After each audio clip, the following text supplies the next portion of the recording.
So over the weekend, we've seen some video going around CJ Stroud, helping out, cleaning up neighborhoods, playing toss with the kids in the backyard. But apparently, Steven Nelson thinks that D'Amico Ryans should have been doing more for the community.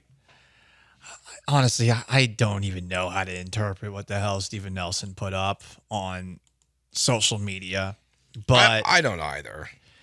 From what I understand, at least based off of a Reddit thread talking about Nelson and his latest negotiating tactics, I say in quotation marks, he posted on his Instagram story, "Let's go, Milk Dud Man. It's your time to shine. Damn all that meathead persona. Time to get the hands dirty for the city." So, yeah, maybe, Joe, he was talking about D'Amico Ryans not doing anything in the midst of the hurricane, while CJ Stroud, we saw a video of him helping pick up things in the damaged area. Chosen one. Love to see that from CJ Stroud. But on the Corner Suite podcast Twitter account, he retweeted somebody responding to this talking bleep about D'Amico Ryans, saying, "Try again. I'm not signed," because this person said this is why he's not signed by anyone, "because I don't play on lowball offers. You had the right narrative, but wrong guy. LOL. Means I'm financially set. Hashtag content. Hashtag subscribe to the pod, though. LOL. Always be podcasting." He's definitely going to pull a Pat Bev this year if he's on an NFL team. It's funny because not as entertaining as Beverly. Sorry, I think Nelson needs to work on his content. Yeah, and then he tries to backtrack a little bit where he's just talking about it's about giving back, and he tried to make a joke. It's weird to call your head coach Milk Dud Man. What's the joke? Is this something he calls D'Amico on the regular? I guess. Now, see, if that's the case and we just don't know, then that's fine. If he says this is an inside joke I have with D'Amico Ryans, might actually be plausible. Yeah, and then he did the typical thing where he had to post every single photo he could of him actually doing some good for the community. Which shout out to you, Steven Nelson, for doing it and handing out food. But he had to make sure that every single photo and Instagram post that was out there, he had to make sure it was on his Twitter and personal Instagram account. Did he get into it with local Houston media folks as well? Yeah, so Sarge tweeted at him, and Sarge said, "2024 is really the year of beefing. I never thought I would publicly see former Texans DB Steven Nelson taking shots at D'Amico." Hashtag Sarge. Had to make sure you got that in there. Interesting. That is and then Steven Nelson said, "You know me better than that, big guy. Don't join the circus. The focus was on giving back to Houston after storm. I made a joke. You clout chasing. I never thought I'd see the day you would do that, and I'm around. Just saying." Just saying. Just saying. I like that. He really told Sarge there. He called him a clout chaser. I like that Steven Nelson is 2 for 2 the last 2 off seasons with going after people that are directly figures. Can directly affect his job at the Houston Texans. What if he gets a contract after this? It's going to be the funniest negotiating tactics I've ever seen. The most patient organization in the NFL. Texans? Clown Freak? Clown Freak and Milk Dud Man. These are the Steven Nelson approach of getting a new contract. And it worked once. Yeah, I was going to say, it might work again. Why not? This is... Is this tamer or is this more aggressive than Milk Dud Man? Or than Clown Freak? Clown Freak's way worse. I do not know. Because I don't even know what a Milk Dud Man is... Because his head Does D'Amico look like a milk dud? Because his head looks like a milk dud, is what he's saying. That's what Steven Nelson's saying. Because he's bald. Oh. Yeah. And his skin tone. Yeah.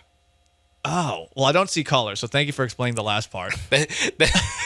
That's what... No, because Dell and I were talking about it, and Dell was saying that John and Lance didn't get it this morning either.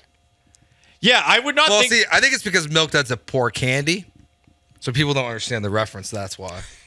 Gotcha. I mean, I saw it and I immediately was like, I know what he's talking about. You know he was talking about D'Amico Ryans. Okay, the first time I saw it too, I was like, is he taking a shot at J.J. Watt?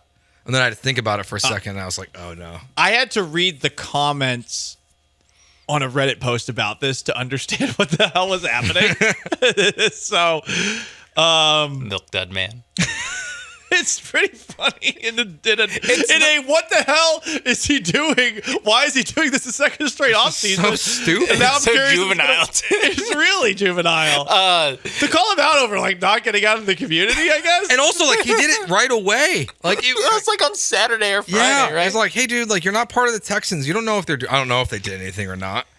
What can he do to outdo himself at this point? Like say like about like Cal McNair, like mustaches are for pedophiles. Like, is that the next step? I mean, Like, that's the next what step. The hell? The next step is Hit on signing Hannah a McNair. yeah. It's like signing a 1-year contract, and then next offseason taking shots at Cal, Hannah, or CJ, and then getting another contract. And then getting another contract and starting. And maybe he'll play better for like than he did, most of the season last year.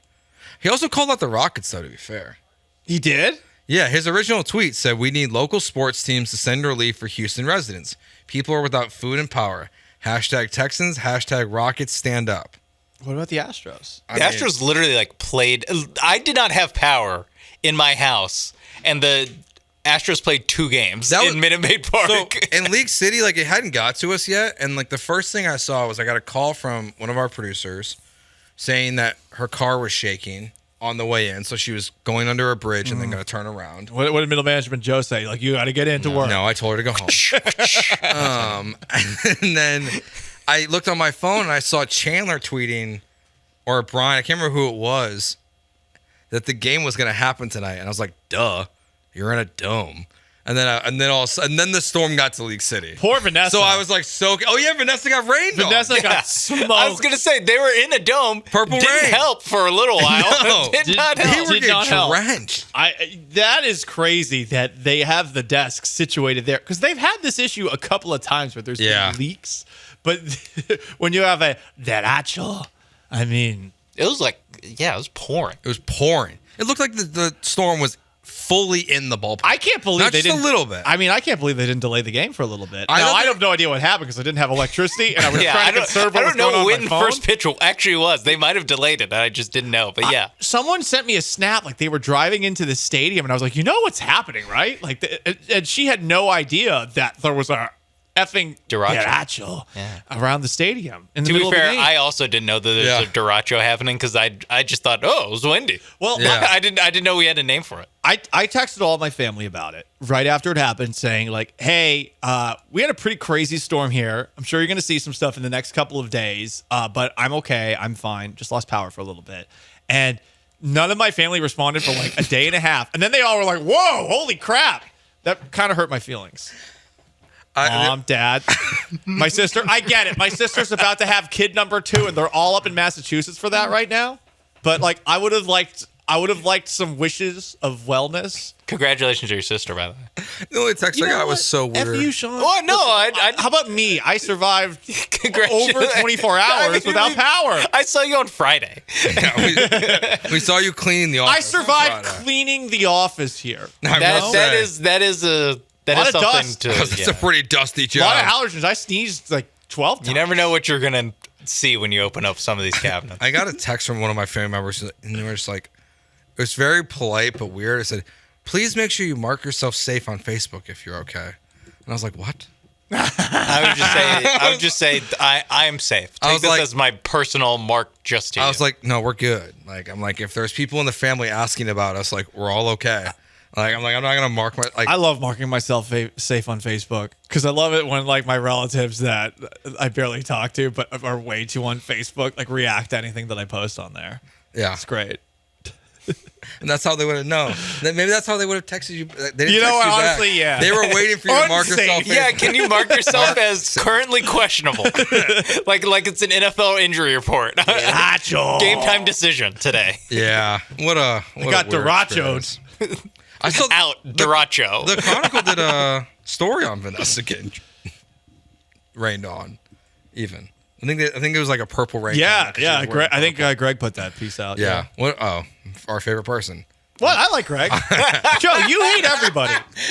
Middle management Joe hates everybody. I think what it was on Thursday, Wednesday when Yeah, you just took a drive-by. Yeah, you took a drive-by, and then you both were like, I have nothing personally against Greg. And then he circles the block again on a drive-by. He's the one saying bleep Joe George in people's DMs, like too coward to say it to my face or to my Twitter account. I didn't know that. But we love Greg. I didn't say it. Shut up, Sean. I was not a part of that. This is not a we. This is not a we situation. I didn't say a damn thing. How's that feel when you get roped into a we? But when I'm doing it, it's clearly being sarcastic, right? No. Everyone can tell my sarcastic This is voice. a we show. It is a we show. Gallant and George. So It's not Gallant or George. It's Gallant and It's the George. Paul Gallant show with Joe George, I thought. No, it's not. Okay, well, fine. But I did not participate in the drive-by on Greg Rashov where Joe shot him up like he was Santino Corleone at a toll booth. It was more like Rashee Rice. The man has an empty car. And that family just went out through a derecho. And then he had to, think about that, too. My family also went through a derecho. Yeah. We're all okay. In Leak City. Yeah, that doesn't count. Yeah, you didn't lose power like Paul and I. You didn't have to rough it. That's a good point. Like frontiersmen. You didn't have to go to a bunch of stop signs and stoplights that weren't working and see random Chevy cars that look like Fiats blasting through at like 60 miles per hour. I saw that. Almost taking you out. Yeah, I saw that in the area. People are driving like absolute fiends right now. Friday was tough. There's a part of Memorial that is basically Fury Road. It was basically a lawless area, and I'm just glad I made it through. You know what? I should mark myself safe. The roads are kind of crazy right now. Yeah. There's still enough stoplights. I saw a Porsche today just blow through the 30-mile-per-hour area. 1 second after the red light had changed, Porsche just blast through. Definitely going like 60. Cool, man. Not great.